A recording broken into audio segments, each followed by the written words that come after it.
वसुदेव सुतं देवं कंसचाणूरमर्दनं देवकी परमानंदम कृष्णं वंदे जगद्गुरुं कृष्णं वंदे जगद्गुरुं। कृष्णाय वासुदेवाय हरे परमात्मने प्रणत क्लेश नाशाय गोविंदाय नमो नमः गोविंदाय नमो नमः। हम सब आज पुनः भगवत गीता के इस विशेष ज्ञान सत्र में उपस्थित हैं।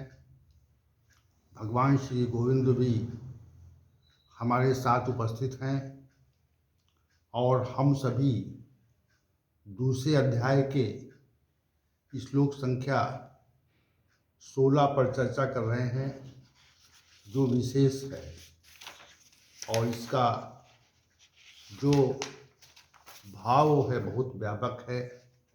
समस्त वेदांत का सार इसमें संग्रहित है। श्री भगवान ने कहा, नास्तो विद्यते भावो ना भावो विद्यते सतः उभयः अपि दृष्टा अंता तु अनयो तत्वर्षुभि। हे अर्जुन, असत का भाव नहीं है, असत की सत्ता नहीं है और सत्य का अभाव नहीं है, सत्य की सत्ता है। तत्दर्शी महापुरुषों द्वारा दोनों का अर्थात सत्य और असत का दर्शन किया गया है।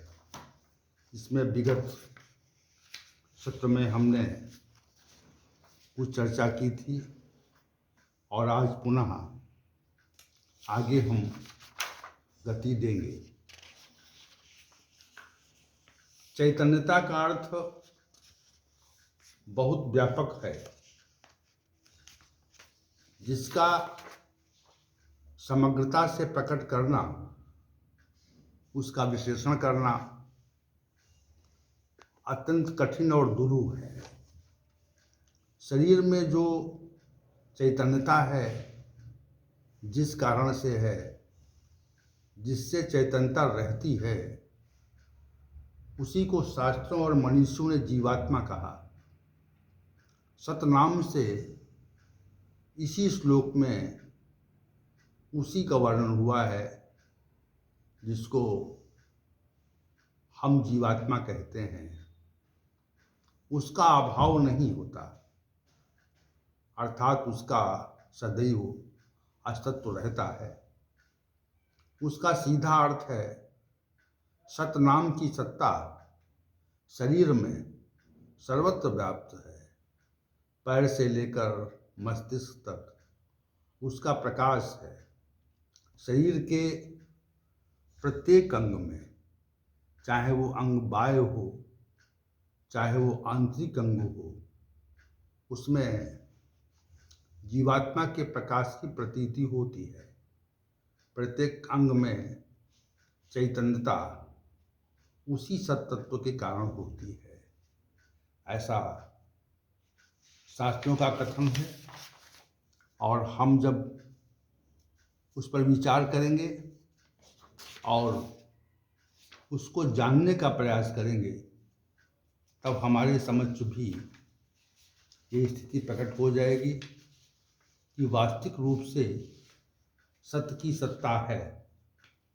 और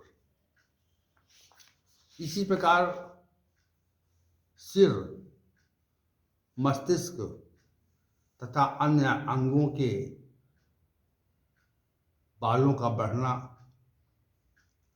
नख अर्थात नाखूनों का बढ़ना, नेत्र की पलकों का उठना गिरना, नेत्रों द्वारा देखा जाना, कानों द्वारा सुना जाना, मुख से वाणी का प्रकट होना, रसना का रस के ज्ञान का होना, श्वास प्रश्वास का आना जाना, मुख में आर्द्रता का रहना, ओंठों में हलचल रहना, पाचन क्रिया का संपादन होना, भोजन का मल के रूप में परिवर्तित हो जाना, हृदय में स्थित रक्त का संपूर्ण अंगों में प्रवाहित होना, फेफड़ों में श्वसन क्रिया का होना, हाथों का अपने कार्य में लगना तथा आवश्यकता अनुसार हाथों का मुड़ जाना,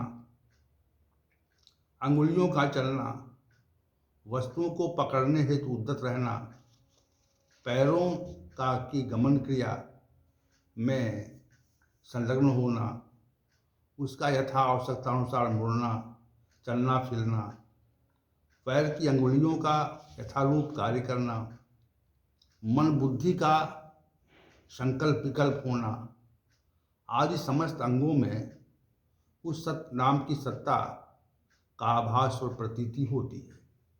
इससे स्पष्ट होता है सत्य का अभाव नहीं है। प्रत्येक स्थान में, काल में और स्थिति में उसका भाव है। शरीर के अंग में उसका प्रत्यक्षीकरण और प्रकटीकरण हो रहा है। प्रत्येक क्रियाविधि में उसकी प्रतीति होती है।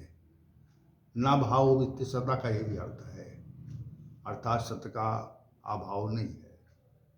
इसका यह भी अभिप्राय है। हम सभी ने अनेक पुराणों व इतिहास पुस्तकों का अध्ययन किया होगा। इतिहास पुस्तकों में असुरों और देवताओं का उल्लेख होता है। असुर और देवताओं के मध्य परस्पर संग्राम होता है और अंततः देवताओं की विजय होती है। देवताओं की विजय ये प्रकट करती है सत्य की सत्ता स्थापित है, असत का विनाश हुआ। उस समय तक असत अर्थात असुरों की सत्ता प्रतीत तो होती है, परंतु असत का भाव न होने से, सत का भाव होने से असुरों की पराजय होती है और देवताओं की विजय होती है। इसी को सत का विजय कहा जाता है। इसलिए श्री भगवान ने असत का भाव नहीं है, सत का भाव है, असत का अभाव है और सत्य का भाव है, अर्थात सत्य ही प्रकट होता है, सत्य ही शेष रह जाता है। ये विशेष बात है। श्री भगवान ने आगे कहा, नास्तो विद्यते भावो, अर्थात असत का भाव नहीं है। जो शरीर आज जीवित है, अर्थात जिस शरीर में जीवात्मा है, उस शरीर का विनाश तो होना निश्चित है। ये शरीर पुनः पुनः जन्म लेता है और प्रकट होकर वृद्धि को प्राप्त हो जाता है।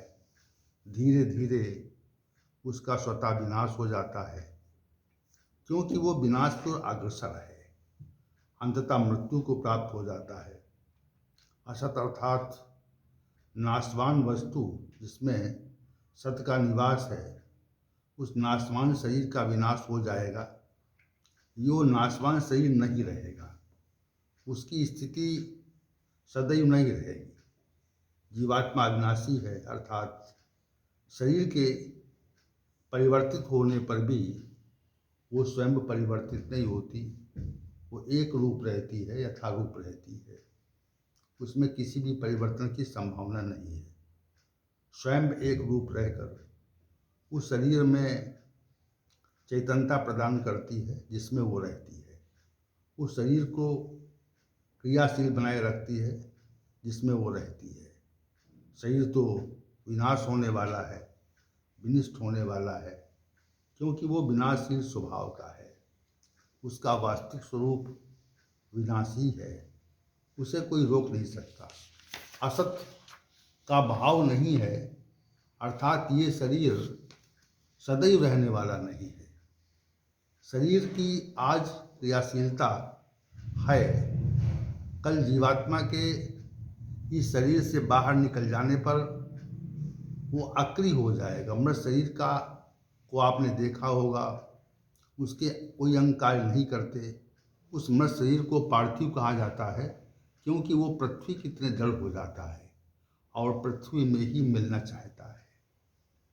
मृत व्यक्ति के शरीर में कोई हलचल नहीं होती, न श्वास न प्रश्वास होता है और न हाथ पैरों में गति होती है, न उसकी आंखों में क्रियाशीलता रहती है। इसी स्थिति के प्रकटीकरण हेतु श्री भगवान ने ये कहा, असत का भाव नहीं है। असत सदैव नहीं रहता, नष्ट हो जाता है, और जो नष्ट होने वाला है अर्थात विनाशी स्वभाव का है, उसका भाव कैसे रह सकता है। इसीलिए असत का भाव नहीं है, ऐसा श्री भगवान ने कहा। असत और असत की सत्ता नहीं है, सत की सत्ता है। इसी भाव के प्रकटीकरण हेतु ये श्लोक श्री भगवान के द्वारा कहा गया है। शेष कल सत्र में ओम शानावतु शानौ भुनक्तु शावीर्यं कर्वावहै तेषिनावधीतमस्तु माँ विद्विषावहै। ओम शांति शांति शांति।